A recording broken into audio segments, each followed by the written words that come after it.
और साद रिजवी इस वक्त प्रेस कॉन्फ्रेंस कर रहे हैं। उस हवाले से इस्लाम क्या कहते हैं? इसलिए हमारे मुफ्तियान किराम ने इसके ऊपर फतवा दे दिया हुआ है। ये बड़ा हसास और नाजुक मसला है। मैं ये समझता हूँ कि आप मजहबी तौर पर इसको इस्तेमाल करके इमरान खान के खिलाफ न जाए। इमरान खान की और बहुत बड़ी गलतियाँ हैं जिनको लाया जाए। इसमें तो इमरान खान अगर तौबा कर लेगा तो उसको माफ़ी मिल जाएगी, फिर हम क्या करेंगे। मसला यह है कि उसने बुनियादी कौम के साथ जो किया है उन पर बात की जाए। ये तो उसका अपना ज़ाती मसला है जिसको मुफ्तियान दिखाकर समझा सकते। आपने ये कहा है कि जब हम इस्लामाबाद तक पहुँचेंगे तो जिस दफ़ा 144 लगी हुई है वो ख़त्म हो जाएगी। तो क्या कहीं कोई बैकडोर को रास्ते हैं या कोई इशारा है? जैसे कि अक्सर आप पे इल्ज़ाम लगाया जाता है कि एक ऐसी जमात है जो किसी को इशारे पे चलती है या इसको सिर्फ किसी तरह की जो हरकत हैं उसके लिए खड़ा किया गया, क्या कहें? देखें, तहरीक लब्बैक ये समझती है कि मुल्क में हर वक्त तो नहीं 144 लग सकती ना। मुल्क में वो वक्ती तौर पर लगाई गई है और पहले भी लगती रही हैं कुछ दिन के लिए, तो ख़त्म हो जाएगी। तो अभी बहुत सारे दिन पड़े हैं हमारे इस्लामाबाद पहुंचने तक, और इंशाअल्लाह तहरीक लब्बैक ने कभी ऐसा कोई काम नहीं किया जिसकी वजह से दफ़ा 144 को बरकरार रखा जाए। जनरल इलेक्शन को भी आपने अपनी इस मुहिम का हिस्सा बनाया है, क्या आप ये भी चाहते हैं? कोई डिमांड है आपकी जनरल इलेक्शन के हवाले से भी? जनरल इलेक्शन के हवाले से हमारी ये डिमांड है कि इलेक्शन इकट्ठे हों और अपने वक्त पर हों। जब इंशाअल्लाह ये इस हुकूमत की मुद्दत पूरी हो जाएगी फिर इंशाअल्लाह उसके ऊपर भी बात होगी। अच्छा आफर साहब, ये बताइए, एक शख्स झूठा हो, ज़हनी तवाज़ुन ठीक ना हो, जानी भी हो और गैरुल्लाह को सज्जे भी करता हो, तो आप समझते हैं कि ऐसे शख्स की अताअत करना हलाल है या हराम है? मजहबी पॉइंट ऑफ व्यू से क्या कहते हैं? मजहबी पॉइंट ऑफ व्यू से ये जो सारे इल्ज़ाम लगाए हैं ये जब साबित हो जाए तो फिर तो हलाल नहीं है, लेकिन जब तक साबित ना हो और जब तक उसका मौक़िफ़ ना सुना जाए उस वक्त तो नहीं कहा जा सकता ना कि ये तो उसके ऊपर सरासर इल्ज़ाम है। भाई अगर आप इमरान की बात कर रहे हैं तो इमरान के ऊपर और बहुत सारे जुर्म हैं जिनका आप नाम लें। उसमें सबसे बड़ा जुर्म यह है कि उसने आसिया मसीह को इन कोर्टों के जरिए रिहा करवा के फ्रांस में जाकर प्रेस कॉन्फ्रेंसें की हैं। उसने उस शाकान रसूल के ऊपर लब्बैक या रसूलल्लाह कहते हुए अपने दौर में 53 लोगों को शहीद करवाया है। उसने बहुत सारे ऐसे काम किए हैं। उसने किरतारपुर की राहदारी कादियानियों के लिए खोली है। ये बहुत लंबा केस है, आप उसके बुनियादी उसके ऊपर आए जिसके ऊपर उसने काम किया है। ये तो उसके जाती मामलात है ना, जाती मामलात के ऊपर हम गुफ्तगू नहीं करते।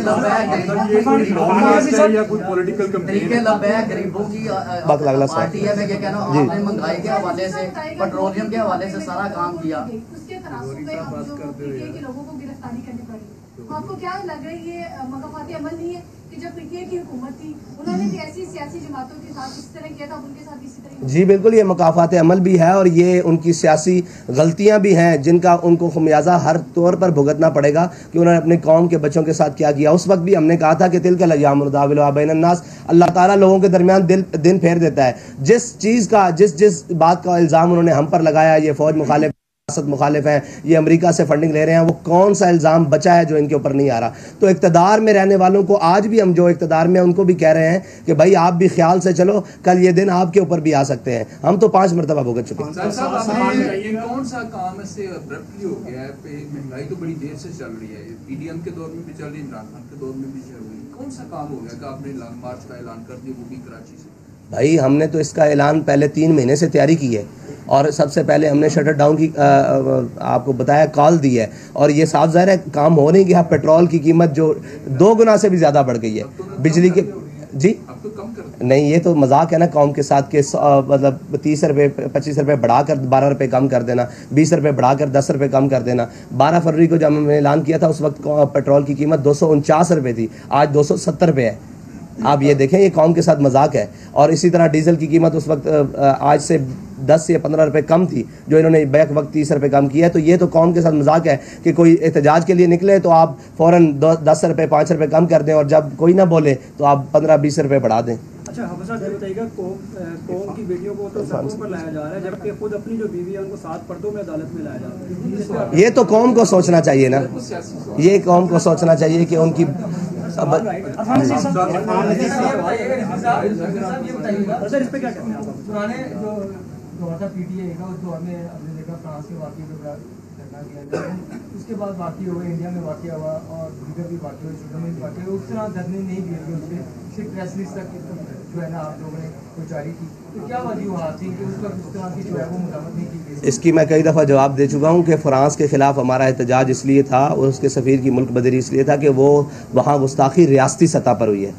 रियासती सतह पर हुई है। और ये शायद आपने नहीं सुना कि उसके सदर ने और रियासत ने उसकी हिमायत की थी, इसलिए उनके सफ़ीर को इंडिया में जो गुस्ताखी हुई है वो ज़ाती तौर पर हुई है, उसके खिलाफ हमने एहतजाज भरपूर रिकॉर्ड किया है। और कल भी कोई खुदा न खास्ता रियासती सतह पर अल्लाह ना करे कोई इसकी हिमायत करता है तो हमारा मुतालबा फिर वही होगा कि उसके सफ़ीर को मुल्क बदर किया जाए, उसके लिए जो भी कुर्बानी देनी पड़ी इंशाल्लाह देंगे। इलेक्शन ईयर है, ये महंगाई के खिलाफ कोई रैली है या ये आप बाकायदा तौर पे इलेक्शन की कैंपेन का आगाज कर रहे हैं? अभी तो महंगाई के खिलाफ है, जब इलेक्शन के लिए आएंगे तो इंशाल्लाह हम बता देंगे। जो भी तहरीक लब्बैक के नजरिए पर आ जाएगा उससे कोलिशन बन सकती है। इसके पीछे पूरी माशी ढांचा और टैक्सेस और लेवीज और ड्यूटीज वगैरह, जब तक वो कम नहीं होंगी और हुक्मरानों और ब्यूरोक्रेसी की अय्याशियाँ कम नहीं होंगी, आपका ये एहतजाज बेमाने रहेगा, इसलिए कि वो इसी फार्मूले के तहत 5-10 रुपये फिर कम कर देंगे। आपका हदफ वो जालिमाना कवानीन क्यों नहीं है जिसकी वजह से सिर्फ अशराफिया अय्याशी कर रही है और अवाम सड़कों पे और अपने घरों में भूखी मर रही है? आपका टारगेट वो होना चाहिए ना जिससे महंगाई की जड़ ही खत्म हो जाए, उस तरफ आपकी नज़र क्यों नहीं है? बहुत अच्छा सवाल किया आपने। देखें, हमने फार्मूला दिया, हमने ये कहा कि आप 800-700 सीसी वाले के लिए पेट्रोल की कीमत ये रखें, बाइक्स वालों के लिए ये रखें, बड़ी गाड़ियों वालों के लिए ये रखें। इसकी जद में अशराफिया ही आ रहा है और लोग पूछ रहे हैं कि आपसे किसी ने रब्ता किया? हमसे हुकूमत ने तो रब्ता नहीं किया, लेकिन जो हुकूमत के वो पाले हुए लोग हैं जो इसके कमीशन खाते हैं उन्होंने हमसे रब्ता किया कि आप ये क्या करने जा रहे हैं, आप भी पर लीटर कोई हमसे कमीशन ले लें, हमसे कोई बात कर लें। तो इसका मतलब है हमारा तीर बहदफ हुआ, हमारा तीर बहदफ हुआ। उनको थोड़ी परेशानी का सामना करना पड़ा। वो हमसे कह रहे हैं कि आप हमसे वो ले लें, क्या नाम है उसका, कमीशन लें पर लीटर और आप अपने अकाउंट्स बताएं, हम उनके अंदर पैसे भेजने के लिए तैयार हैं। हमने कहा हमें नहीं चाहिए, हम कौम के साथ खड़े हैं और कौम के लिए पेट्रोल सस्ता करो। दूसरा बात है, हमने एक पूरा वाइट पेपर दिया इनको कि आप जनाब 3000 सीसी 5000 सीसी वाली गाड़ियों के लिए ये पेट्रोल की कीमत रखें और नीचे ये रखें, ताकि गरीब को आसानी हो और अशराफिया को और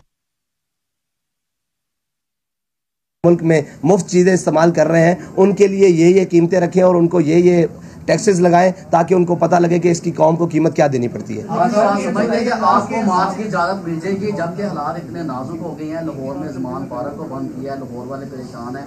आप समझते हैं कि कराची से आपको मार्च की इजाजत होगी क्योंकि हालात क्यों ख़राब हुए हैं? उन्होंने मुल्क के हालात ख़राब किए हैं तो इस वजह से हुआ है ना। हर एक के लिए तो एक पैमाना नहीं हो सकता है। जिसने जुर्म किया उसको उसकी सज़ा मिलेगी, हर एक को तो नहीं उसकी सज़ा मिलेगी ना। हमने तो कोई जुर्म नहीं किया, हम तो पाकिस्तान के लिए निकले। समझते नहीं, हम कहते हैं हमारा मार्च होगा, अगर हुकूमत ने रोका भी तो तब भी होगा। कहेगा कि तहरीक लब्बैक ने जो है एहतजाज किया, दफ़ा 144 नाफिज थी, उन पर अमल हुआ, जबकि पीडीएम ने हालिया सुप्रीम कोर्ट के बाहर एहतजाज किया, दफ़ा 144 नाफिज थी, लेकिन उनके साथ तो कोई ये तो दोहरा कानून हम कह रहे हैं ना कि पीडीएम ना इख्तियार करे। और मेरे ख्याल से उन्होंने जंगले भी फलांगे हैं, उन्होंने जनाब सुप्रीम कोर्ट की बाहर जाकर घेराव भी किया है। तो हम तो इसके सख्त मुखालिफ हैं, इसके सख्त मुखालिफ हैं, इसलिए कि जनाब जब उनके लिए एहतजाज मना है और सुप्रीम कोर्ट के बाहर जाना मना है तो इनके लिए दो कवानीन पाकिस्तान के अंदर बैक वक्त ना दिखाएं जिससे किसी के बयानियों को फ़ायदा हो। अकल का इस्तेमाल करें और फाहम फरासत का इस्तेमाल करें और पाकिस्तान को बेहतरी की तरफ लेकर जाएं, ना कि अपनी ज़ाती मफादात की तरफ लेकर जाएं और ज़ाती बका की तरफ लेकर जाएं। सब ये बताइएगा कि आपका ये जो